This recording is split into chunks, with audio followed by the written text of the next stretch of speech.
Benvinguts una vegada més als que ens estigueu escoltant o veient. Això és En Cultura't, com ja sabeu, el primer podcast de l'Orfeó Lleidatà, i amb nosaltres avui tenim un convidat molt especial. Pau Sant Martín, benvingut. Merci per rebre'm. Com estàs? Pues molt bé, amb ganes d'estar conversant aquí amb tu. Tu ets tècnic d'aquí de la casa, que gairebé no t'hauria ni de donar la benvinguda, i també ets tècnic de Cases de la Música de Lleida i, a banda d'això, també ets músic. Correcte.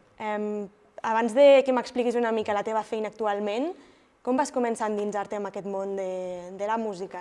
Doncs crec que el primer record que tinc de la música és els diumenges i els dissabtes despertar-me quan era molt petit amb vinils dels meus pares sonant, sempre música per casa. Me'n recordo que el meu pare era molt del Bob Dylan, de l'Eric Clapton, i són dels primers records que tinc jo, sempre música. I dels primers records que tinc és que els meus pares, als 8 anys o així, em van regalar un cassete de l'Elvis Presley i allò em va volar el cap. Va ser escoltar l'Elvis Presley i vaig dir, uau, quina passada. Després, algo dels Beatles, el Hard Day's Night, i vaig dir, increïble. Aquest potser és el primer record que tinc jo de dir, uau, m'encanta això. I a partir d'allí vas decidir tocar un instrument?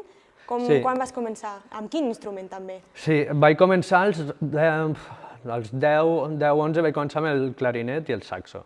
Sí, no sé per què, m'agradava molt, sobretot el clarinet i tot aquest rotllo del jazz, fins que anys després vaig veure que m'agradava cantar i com que no podia una cosa i una altra tenint el clarinet i el saxo a la boca, com que el meu germà i el meu pare toquen la guitarra i la toquen molt bé i jo era allí el patito feo, que no podia fer res, vaig dir, començaré amb el baix i així els acompanyaré. I així aleshores vaig començar a estudiar música. I al final vas acabar tocant amb una banda que es diu Pull My Strings, Sí. que vau rodar per tot el món. Com va ser aquesta experiència? Sí, va ser brutal. Hem estat ara uns anyets així desconnectats, però amb ganes ara de tornar-hi. I va ser increïble, van ser 10-12 anys de formar la banda, abans amb una altra formació, però amb la formació que realment vam començar a sortir por ahí. Va ser una meravella. Vam guanyar arrel d'un concurs de Red Bull que vam guanyar a nivell nacional. Va ser amb una primera maqueta, vam començar a girar per tot arreu, tots els festivals, i a partir d'allí tot va anar pum, pum, pum, i girant per arreu del món.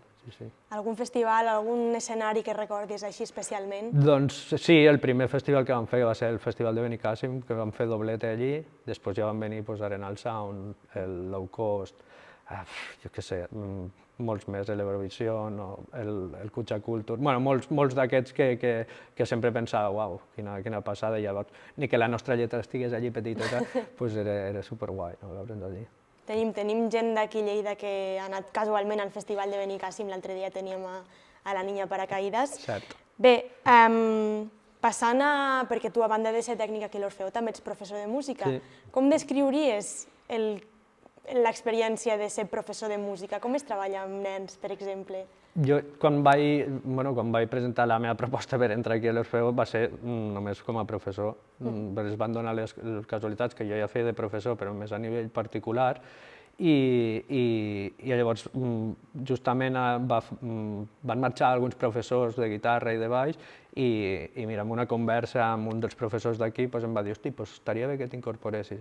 I vaig començar farà 5 anys, superguai.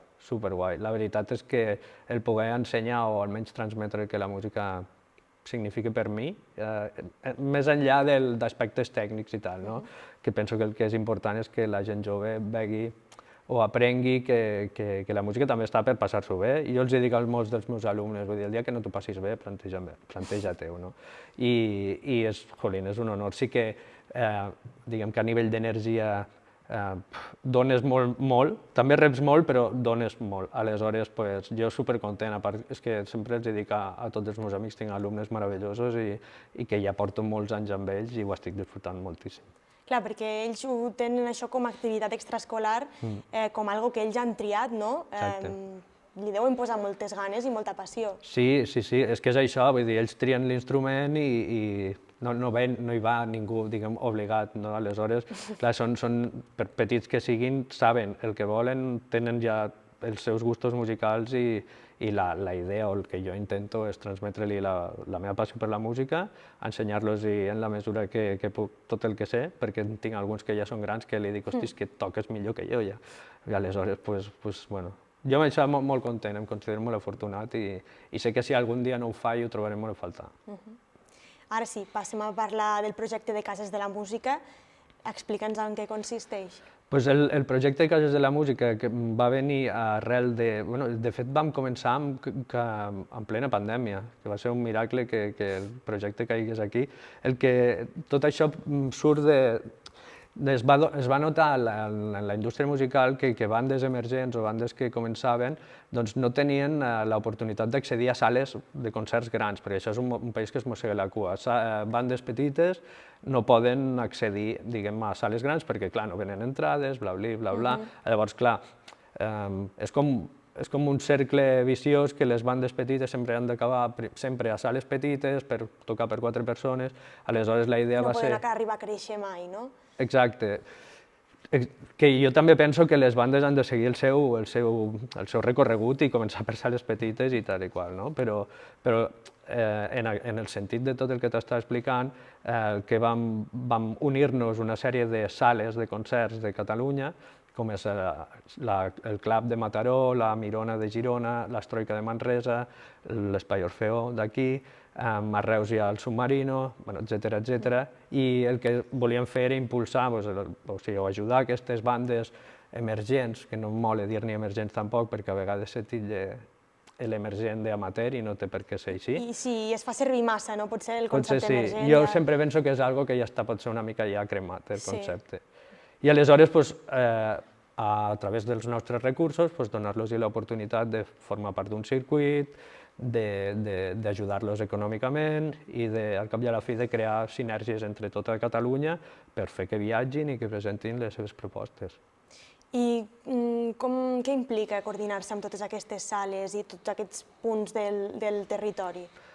Implica moltes reunions, perquè diguem que hi ha moltes seccions dins de Cases de la Música, hi ha el d'exhibició, hi ha el de comunicació, hi ha el de creació, hi ha el de formació, que nosaltres no el toquem massa.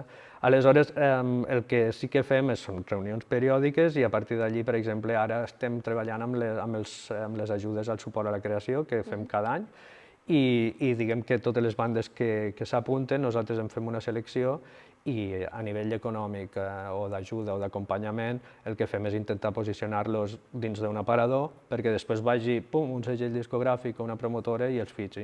I aleshores, si aconseguim això, el nostre objectiu ja l'hem complert. Una de les maneres amb les que feu aquestes coses, una de les maneres, vull dir, del vostre projecte de Cases de la Música és un concurs de bandes que precisament el d'enguany cau en aquest cap de setmana. Com es presenta el concurs? Qui participarà? Serà la quarta edició, que, jolín, ha passat el temps molt ràpid. Es presenta, com cada any, supercomplicat, perquè sempre les bandes són boníssimes.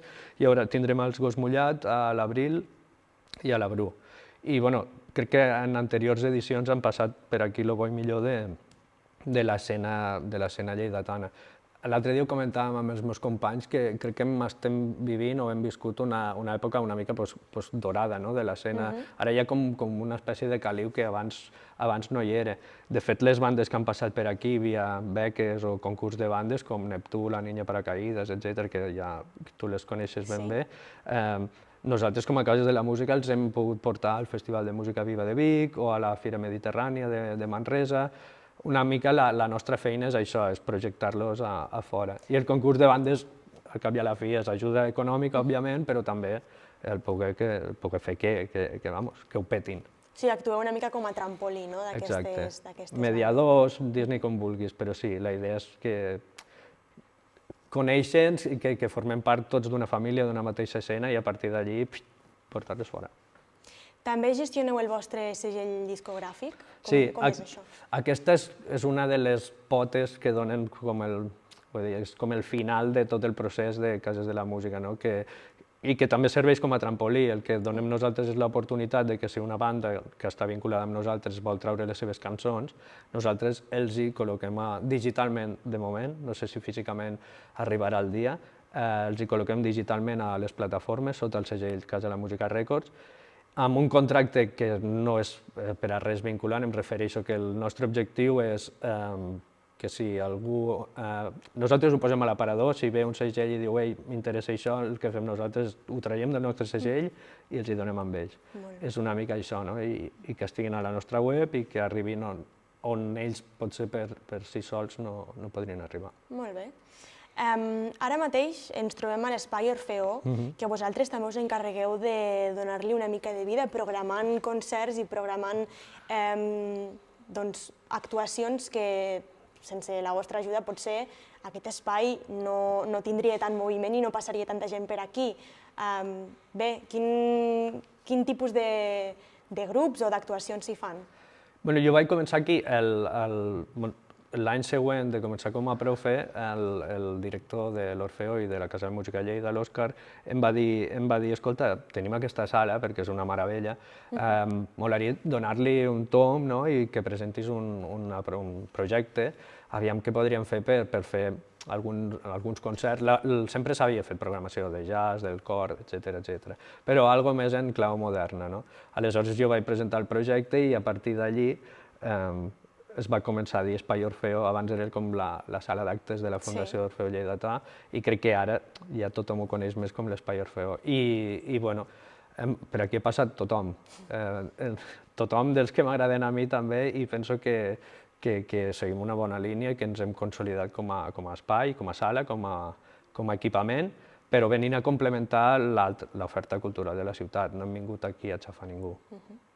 Bé, i ara per acomiadar-te, si vols recomanar que tots estiguin atents al concurs de Cases de la Música aquest dissabte, tu mateix. Sí, veniu aquest dissabte a les 6:30 aquí a l'Espai Orfeó. Hi haurà servei de barra, sempre amb els nostres col·legues de la Gramàtica del Vermut, que han estat aquí des del primer dia, i després ben aviat presentarem la nova temporada. Començarem al gener amb Ponent Roots i un munt de coses més que no us podeu perdre i que a través de la nostra web, etc., podeu anar visitant. Molt bé, doncs no us ho podeu perdre, com deia ell. Pau Sant Martín, tècnic de l'Orfeó i de Cases de la Música, moltes gràcies per ser avui aquí amb nosaltres. Merci a tu. I ja sabeu, els que ens escolteu o veieu des de casa, estigueu atents a les xarxes socials de l'Orfeó, perquè ben aviat tornarem amb més convidats i molts temes que donaran molt per parlar. Fins aviat!